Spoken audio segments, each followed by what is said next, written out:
As YBA team, we're thinking about how to save Christmas. And a non-negotiable about Christmas for me is family. And stop before you stop watching this video, because family to you means, oh yes, you've got to have the mother-in-law around for Christmas, or oh, you've got to have that really annoying person, or actually I'm single and I haven't got family members around me. I'm not talking about that sort of family. I am talking much bigger than that. I'm talking about the people that you want to be around, the people you choose to spend your time with, the people who bring you joy, who bring you life, the people who you wouldn't always necessarily connect with. I am thinking about the people who've been there for you in the darkest of days. I'm thinking perhaps about your church family, or about your neighbours, or people in your community that you would want to spend time with. So for me, family and those key people at Christmas time is non-negotiable. At this Advent time, as I reflect again on the Christmas story, I look at who God chose to place his son, his divine son, Jesus Christ, amongst at his birth. He chose Mary, didn't he? Practically a child herself. And he put her in a position of potential outcast by her becoming pregnant outside of marriage. And then there's Joseph, a humble carpenter, of David's line, yes, but who'd had to get his head around the Immaculate Conception, around the visits from angels in his dreams, about the inconvenience of having to travel to Bethlehem many miles to complete a census with a heavily pregnant partner in tow. Then, practically as refugees, Joseph and Mary find themselves in a stable amongst the animals with a newborn son. And who are the family who God sends to visit them?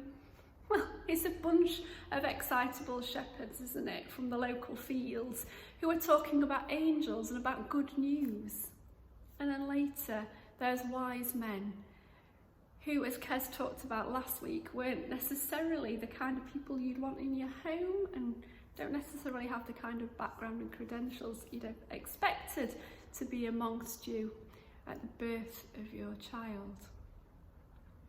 And then as I look also at Jesus' ministry on earth, when he was gathering around him the disciples and his followers, those close people that he wanted to invest in, his family, if you like, they really were an eclectic bunch, weren't they?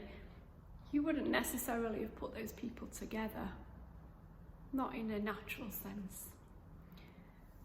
But when all those people were together, when Jesus was with his disciples and his close followers, what happened was they met with people. They met with people who were sometimes outsiders. They went along and joined in family celebrations. And what happened was it led to encounters, to divine encounters, and to transformation.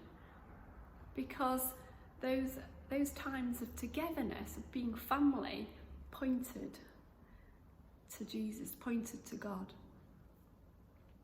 So during this Advent time, as we reflect, as we think, I invite you to reflect on your own identity, on whether you know securely your place within the Father's heart, and the invitation to the ultimate family, to be part of God's family.